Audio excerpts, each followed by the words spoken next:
ایک بڑی ٹیکنیکل سی بات ہے جو پرانے کیسز چل رہے ہیں ان کے حوالے سے، کہ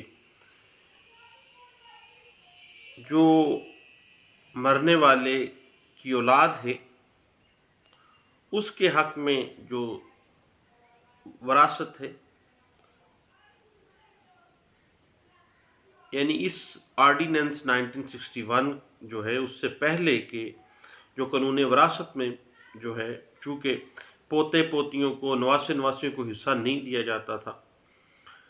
1961 میں سیکشن 4 کے تحت مسلم فیملی لا آرڈیننس میں اس بات کو انٹرپریٹ کیا گیا، واضح کیا گیا کہ پوتے پوتیوں اور نواسے نواسیوں کا جو حق وراثت میں اسی طرح حصہ ہوگا جیسے ان کے والدین گویا فوت نہیں ہوئے، اگر زندہ ہوتے تو وہ حق وراثت کو اپنا حصہ وصول کرتے۔ اس بات کی انٹرپریٹیشن 1990 ALD پیج 118 میں اس بات کو انٹرپریٹ کیا گیا، اور یاد رکھیے گا کہ آپ کو پتہ ہے کہ فیڈرل شریعت کورٹ کو یہ اختیار ہے کہ وہ اس بات کے اوپر کوئی ججمنٹ بھی پاس کر سکتی ہے، جائزہ لے سکتی ہے کہ کیا کوئی قانون اسلام کی بنیادی جو شریعت محمدی ہے اس کے خلاف تو نہیں بنایا گیا ہے۔ اور اس حوالے سے سیکشن 4 کے حوالے سے کنٹروورشل جو سامنے آتی ہے وہ 2000 CLC پیج 795B کے اندر اس بات کو واضح کیا گیا، اور PLD 2000 فیڈرل شریعت کوڈ پیج 1H کے اندر اس بات کو انٹرپریٹ کیا گیا۔ اس کے بعد 2000 CLC پیج 567D میں اس بات کو انٹرپریٹ کیا گیا۔ 2001 CLC پیج 13 جو ہے وہ واضح کر دیتی ہے کہ جو مرنے والا ہے اس کے وارثان کو حق وراثت سے محروم تو نہیں کیا جا رہا، صرف پوتے اور پوتیوں کا، نواسے اور نواسیوں کا اسی طرح ہی حصہ دیا جائے گا جس طرح ان کے اگر والدین زندہ ہوتے تو وہ وصول کرتے مرنے والے کی وراثت میں سے حصہ۔ اس بات کی انٹرپریٹیشن مزید آپ دیکھنا چاہیں تو 2008 CLJ پیج ہے 445 میں، اور سپریم کورٹ آف پاکستان نے ایک فیصلے میں یہ لکھا کہ بیٹی کو قطعی صورت حق وراثت سے محروم نہیں کیا جانا چاہیے، اور بیٹی اگر فوت ہو جاتی ہے تو یتیم ہونے والے جو نواسے نواسیاں ہیں ان کو بھی حق وراثت سے ماں کے محروم نہیں کیا جائے گا، اور سیکشن 4 کے تحت MFL لو 1961 کے تحت ان کا بھی حق وراثت اسی طرح ہی ہوگا جس طرح اس کی ماں کا ہے۔ البتہ ان کو تقسیم اس طرح سے کیا جائے گا جیسے وہ خود ایک حصہ وصول کرتے۔ 2008 SCMR پیج 343 کے اندر اس بات کو بڑے اچھے انداز سے انٹرپریٹ کیا گیا تھا۔ اس حوالے سے کچھ مزید اگر آپ لینڈ مارک ججمنٹس دیکھنا چاہیں تو PLD 2011 Lahore high court page 23 ہے، میاں مظہر علی کیس ہے، اور اس بڑا اچھے انداز سے یہ واضح کیا گیا تھا کہ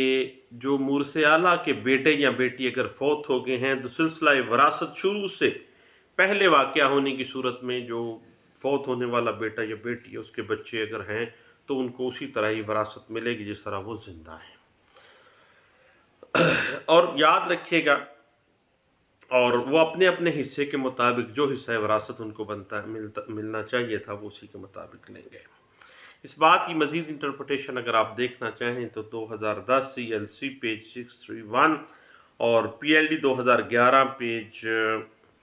23 میں، اور 2001 CLC پیج 13 میں اس بات کو انٹرپریٹ کیا گیا۔ 2010 CLC پیج 631 میں اس بات کو انٹرپریٹ کیا گیا۔ تو اس کے علاوہ ایک بڑی لینڈ مارک ججمنٹ ہے جو واضح کر دیتی ہے کہ وراثت کی تقسیم کے وقت فوت ہونے والے جو ذریعہ ہے، جو بیٹا ہے یا بیٹی ہے، وہ اسی حصے کے مطابق حقدار ہوں گے جو اگر جیسے وہ فوت نہیں ہوئے ہیں، اور ان کے جو اولادیں ہیں وہ اس طرح سے حق وراثت کے حقدار ٹھہرائے جائیں گے۔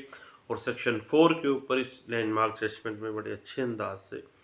روشنی ڈالی گئی تھی، اور یہ بات انٹرپریٹ ہے 2010 CLC پیج 610 میں اس بات کو انٹرپریٹ کیا گیا تھا، اور اس کے علاوہ 2008 YLR پیج 854 میں، اور 2006 MLD page 286 Lahore high court کی ایک لینڈ مارک ججمنٹ ہے، 2007 MLD پیج 800 میں اس بات کو انٹرپریٹ کیا گیا۔ اس کے بعد جو PLD 2000 فیڈرل شریعت کورٹ پیج 1 ہے، جس میں MFL لو 1961 کی سیکشن 4 کو غیر اسلامی قرار دیا گیا تھا، لیکن واضح کیا گیا تھا کہ یہ واقعی انصاف کے تقاضوں کے مطابق ہی یہ معاملات کیا جانا چاہیے، اور پوتے اور پوتی یتیم ہو گئے ہیں، جو نواسی جو یتیم ہو گئے ہیں ان کو حصہ ملنا چاہیے۔ اس بات کی انٹرپریٹیشن 2005 CLC پیج 1240 میں کی گئی تھی، پشاور ہائی کورٹ کی لینڈ مارک ججمنٹ ہے۔ دعاؤں میں یاد رکھیے گا، اس پہ مزید انشاءاللہ گپ شپ جاری رہے گی۔ تھینک یو، اللہ حافظ۔